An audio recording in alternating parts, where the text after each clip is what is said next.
It smells of death here, Torgul. Wolves. We can't let them get any closer to the village.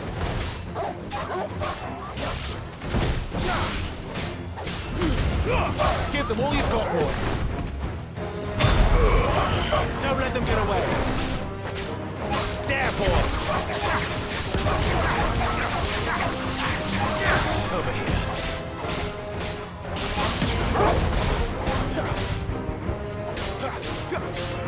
There, boy. You know what to do, boy.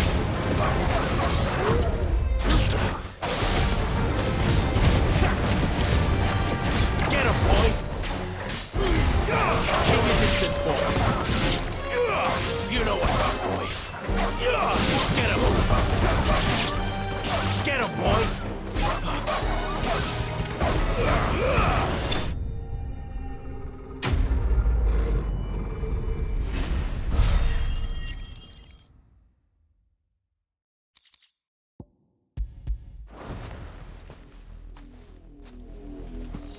Damn it all. Bodies.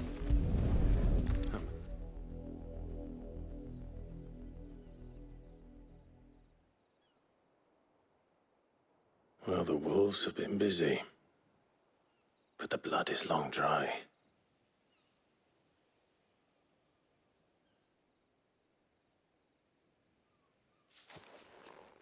So it is you, Tatienne. If that's true, then the body next to hers will be Yannick's. The girl Yannick went off to sea every night. You said her name was Tatienne. You. Did you follow me? Now, why would I do that? Unless you think I'd have good reason to. But no. I was sent to find Yannick. By the looks of things, I have. We both found who we were searching for. Nah, he was a jealous sod. Couldn't stand the thought of his woman with someone else. Then one day he sees her with a new comb. Thinks she's got herself a new gallant. Tells the garrison he's going to find the man and kill him. We know it's all talk, but then he disappears off to Moor for some dealings and doesn't come back. If you mean this comb, it was a gift from the dame. If only Yannick had bothered to ask, eh? He might not be rotting on a hill. I think he meant to ask her something else. He stole the old comb and bought her a new one in the hope they'd wed. Wed? Where would they have gone? Certainly not back to Northreach with a dame waiting. And we all know what happens to deserters. Tell the dame I'm sorry for her loss. When the lads come to collect Yannick's body, I'll see that Tatienne is delivered to the Vale. Is that wise? Oh, there won't be any covering up this mess. The most we can hope for is that the dame doesn't hold it against us. Speaking of which, I saw her in Moor just now. Could you tell her what happened? Might sound better coming from you.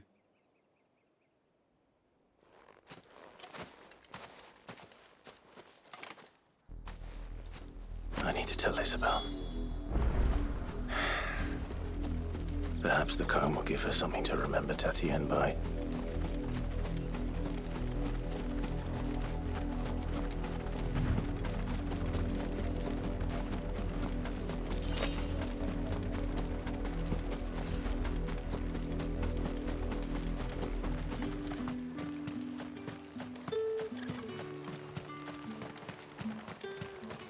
Weren't expecting any new brand.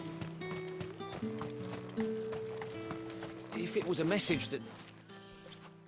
You are still in one piece, I see. You will be pleased to hear that your companions have arrived. They said they would meet you at a little chapel to the east of here. Thank you, but you needn't have come all this way just to tell me. I was on my way to see you. You found her then?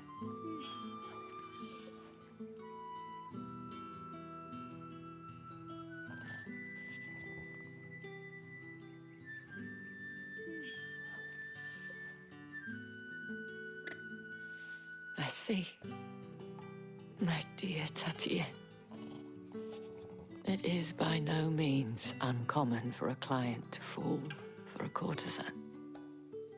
Especially a client who's young and far from home. But rarely do such tales have happy endings. I found this with Tatienne. I believe it was yours.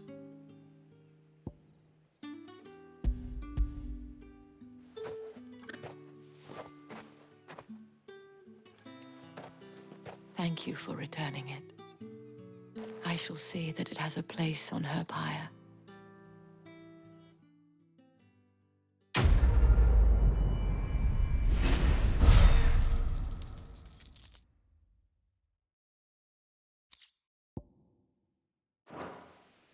I should go. Before you do, I have one last gift. A token of my thanks. The Veil counts among its patrons several high-ranking officers of the Imperial Army. According to one of the looser-tongued gentlemen, it would appear that the legions are planning to march south. Or to mention the same thing. But did he mention that it was all of the legions? This is no mere skirmish. Were I to guess, I'd say the Emperor planned to abandon the capital. But that couldn't possibly be true now, could it? Take care, Clive. I will. And thank you again.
Any trouble on the way? None worth mentioning. As I was telling Jill, it's worse than I thought. The capital's crawling with soldiers. And here I am, the deserter come home. Which is why we'll be taking the back door.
Cheer up, you two. Can't think of a safer place in the Empire than a...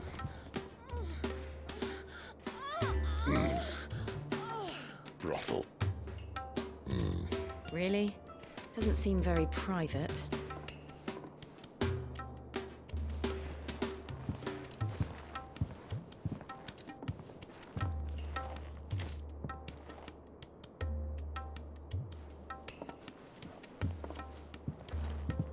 So then, how do we proceed? We'll be using the glass gate.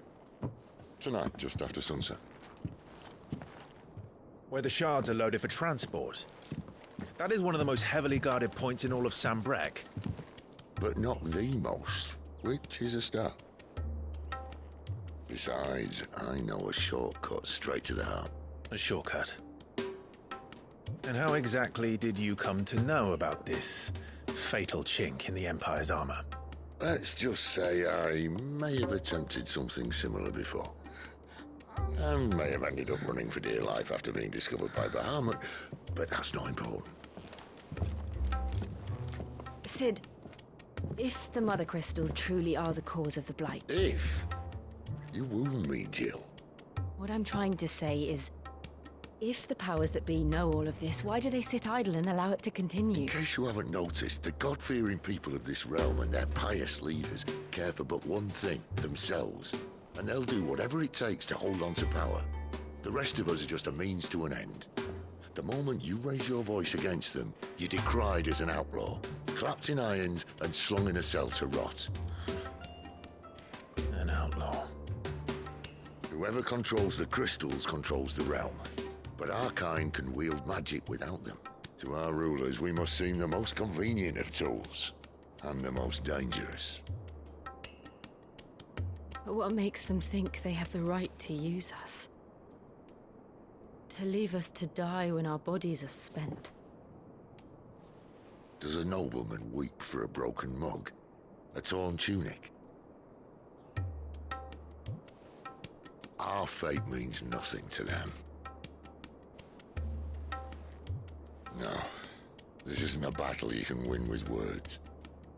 Believe me, I've tried, but nothing ever gets through. The world is simply not ready to listen. So to hell with talking. If they won't give us a say, we'll decide our fates another way. You can't blame a man for wanting to bring an end to all this, can you? I can't. But what of all the people you mean to rob of their comforts? Are you happy for them to call you outlaw? Sid the Outlaw. Ah, that'll do me. You might at least pretend to take this seriously. Have a little faith, Jill. Even if you don't think much of my choice of digs. If it means my deeds will be remembered, I'll gladly play the role of villain.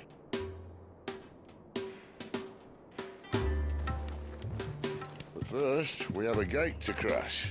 And once we're in, there'll be no turning back. So you best make ready. The world won't save itself.